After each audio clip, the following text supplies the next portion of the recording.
The Six-Day War, fought between June 5th and 10th, 1967, was a conflict as brief as it was impactful. In less than a week, the Middle East was irrevocably transformed. This war, involving Israel, Egypt, Jordan, and Syria, continues to cast a long shadow on the region and the world. Understanding its causes and consequences is essential for comprehending the complexities of the Arab-Israeli conflict even today. This war transcended a simple territorial dispute. It became a clash of ideologies and national identities.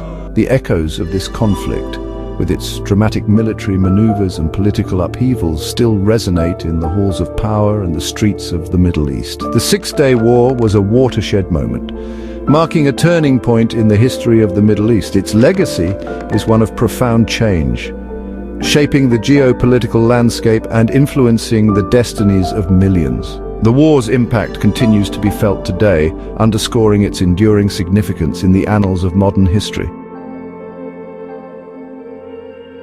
To truly grasp the magnitude of the Six-Day War, one must first delve into the volatile environment of the Middle East in the 1960s. This was a decade marked by profound changes and intense conflicts, where the political landscape was constantly shifting and the stakes were incredibly high. The region was a crucible of conflict, simmering with political tension, ideological clashes, and the lingering wounds of past wars. Nationalism was on the rise, and many countries were grappling with the legacies of colonialism and the quest for self-determination. The aftershocks of colonialism, the emergence of new nation-states, and the struggle for control over vital resources created a volatile mix. The discovery and exploitation of oil added another layer of complexity, as global powers vied for influence over these newly rich territories. Adding fuel to the fire was the Arab-Israeli conflict, a deep-seated struggle rooted in competing claims to the same land. This conflict was not just a territorial dispute, but also a clash of national identities and historical grievances. The 1948 Arab-Israeli War, which resulted in Israel's victory and the displacement of hundreds of thousands of Palestinians, left a legacy of bitterness and resentment. The creation of the State of Israel was seen as a catastrophe by the Arab world, leading to decades of animosity. The memory of that war, along with the plight of Palestinian refugees, fueled a desire for revenge and a yearning for a return to a lost homeland. Refugee camps became hotbeds of political activism and resistance, further intensifying the conflict. The rise of Gamal Abdel Nasser in Egypt, a charismatic leader who championed pan-Arabism and challenged the West's influence, further inflamed the situation. Nasser's vision of a united Arab world under his leadership resonated with many, but also provoked fear and opposition. Nasser's nationalization of the Suez Canal in 1956, while a source of pride for many Arabs, heightened tensions with Israel and its Western allies. The subsequent Suez Crisis underscored the fragile balance of power in the region and the lengths to which nations would go to protect their interests. This period also witnessed the rise of the Cold War, with the United States and the Soviet Union vying for influence in the region. The Middle East became a strategic chessboard where superpowers maneuvered for advantage, often exacerbating local conflicts. Both superpowers sought to court Arab nations, providing military and economic aid, further complicating the already intricate web of alliances and rivalries. This influx of foreign support often intensified local disputes, as regional leaders leveraged superpower backing to pursue their own agendas. By the early 1960s, a potent mix of Arab nationalism, anti-Israeli sentiment, and Cold War machinations propelled the Middle East towards a confrontation. The region was a hotbed of political activity, with various factions vying for power and influence. Arab leaders, inspired by the wave of nationalism sweeping through their countries, sought to assert their dominance and challenge the status quo. This period saw the rise of charismatic leaders who promised to restore Arab pride and reclaim lost territories. Nasser's Egypt emerged as a focal point for these tensions, actively supporting Palestinian guerrilla groups launching attacks against Israel. Nasser's vision of a united Arab world under his leadership resonated with many, and his bold actions made him a hero to some and a threat to others. His support for the Palestinian cause was not just political, but also military, providing training and resources to guerrilla fighters. These raids, though small in scale, served to escalate fears and anxieties on both sides. Each skirmish, each border clash, added to the growing sense of insecurity. The constant threat of violence loomed large, affecting the daily lives of people on both sides of the conflict. The border areas became zones of tension, where any incident could spark a larger confrontation. Adding to the volatile mix was Syria, under the leadership of the Ba'ath Party, which adopted a hardline stance against Israel.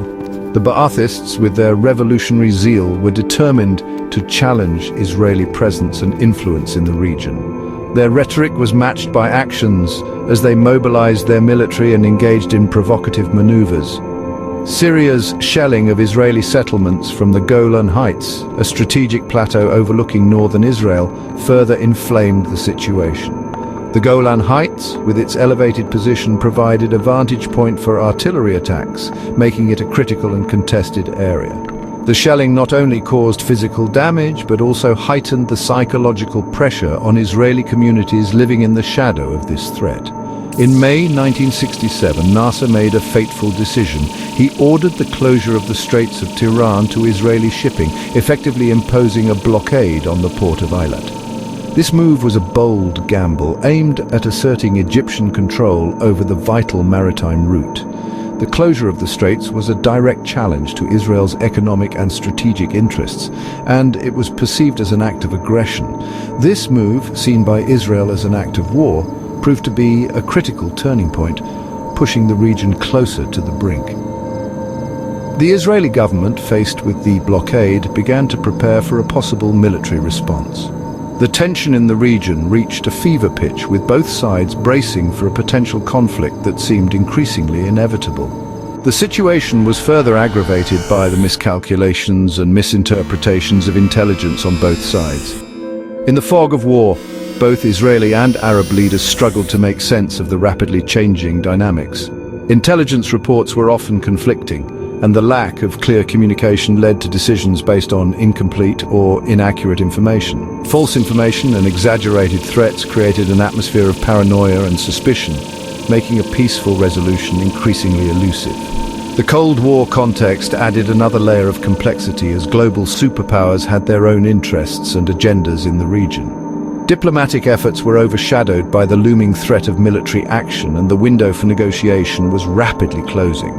The stage was set for a confrontation that would have far-reaching consequences. The build-up to the Six-Day War was marked by a series of events that seemed to make conflict unavoidable. As both sides mobilized their forces, the world watched with bated breath, aware that the outcome of this confrontation would reshape the Middle East for years to come. Facing what it perceived as an existential threat, Israel felt compelled to act decisively. The tension in the region had been escalating for months, with diplomatic efforts failing to ease the growing sense of impending conflict. With the Egyptian blockade in place and the armies of neighboring Arab states massing on its borders, Israel launched a preemptive strike on June 5, 1967. The decision was not made lightly. It was a calculated risk, aimed at ensuring the nation's survival. This surprise attack, targeting Egyptian airfields, marked the beginning of the Six-Day War.